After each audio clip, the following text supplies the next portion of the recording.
This short video identifies and describes some of the measures used to analyse performance in the qualifications area of Schools Attain Analytics.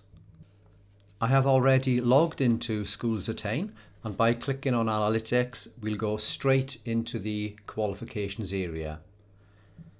At the top of the screen we have Department for Education School Performance Measures, which will be described in another short demonstration.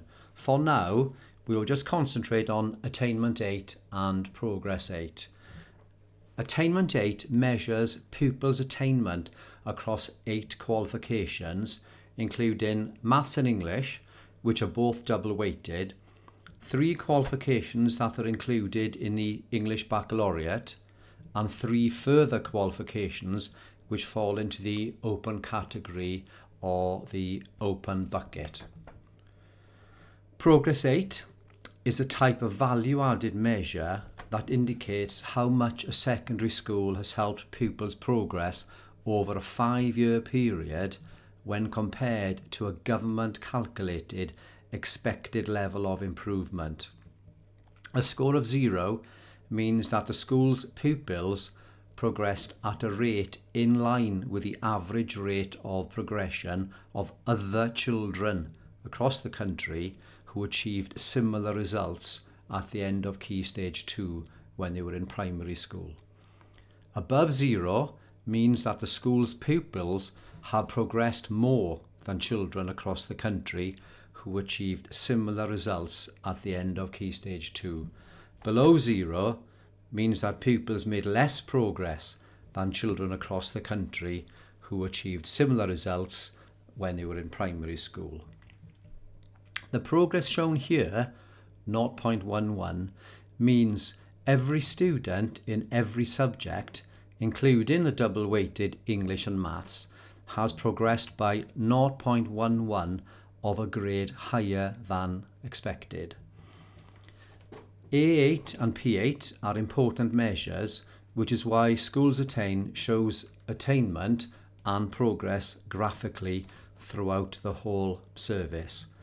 It is easy using this approach to identify top and bottom performing subjects, classes and students, and also to compare them too. Focusing on art, the average attainment here is 5.2 and the cohort size is 33 students. Many students may have achieved a grade 8 or 9, others 1 or 2, but overall their average attainment is 5.2 for art. Then we have progress just for this subject. It's 0.78, which means that each of the students in art, on average, has exceeded expectations. This is from Key Stage 2 when compared with government expectations by 0.78 of a grade, which is impressive. Other visuals we have on the qualifications screen here is year to date. This graphically shows the trend for attainment over the year, so we can very easily identify which way a subject is going and also make comparisons with other subjects. We can identify specifically what these grades are by going to the year to date tab. And then we can just go back to summary again.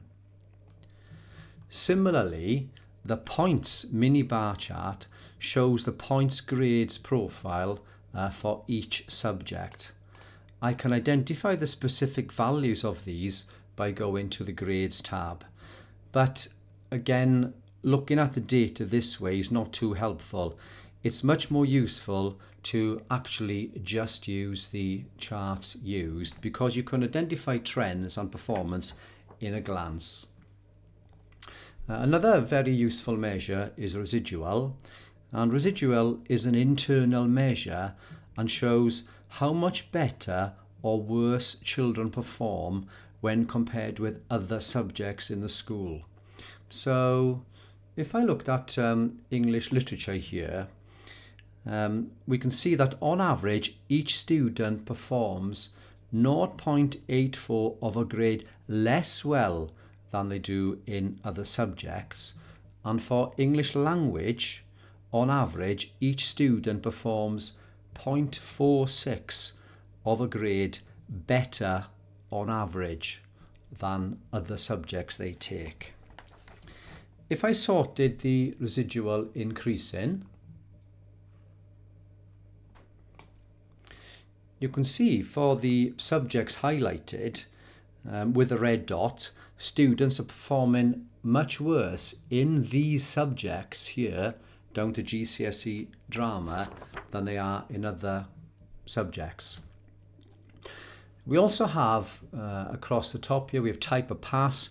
The standard pass shows the percentage of students who achieved a grade 4 or 4 points or higher, and strong shows the percentage achieving a grade 5 or higher. Now, if I wanted to drill down to analyse this data in more detail for a specific subject, say for English literature, as progress was very negative here, 0.91, I can just click on it. And now we can see from the top of the screen that I'm in the English qualification and we have all of the English classes. The layout of the screen is consistent. This time though, we have headlines just for English literature.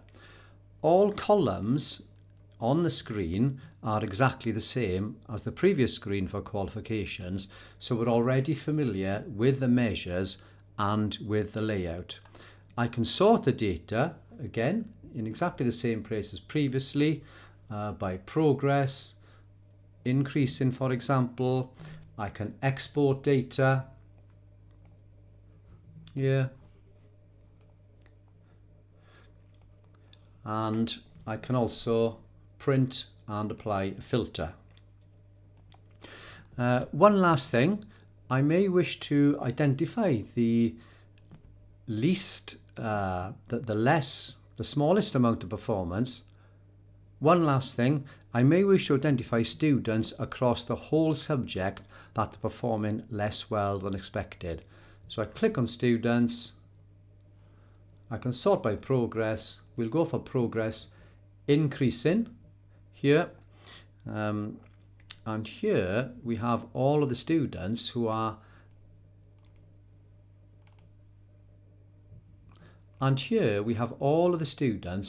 performing substantially below their expectations. And if we scroll down, we have the students who are performing well above their expectations for this particular subject. That concludes the demonstration of some of the performance measures used within qualifications. There are other features in the service, such as the matrix and splits by category, which we will describe in another video.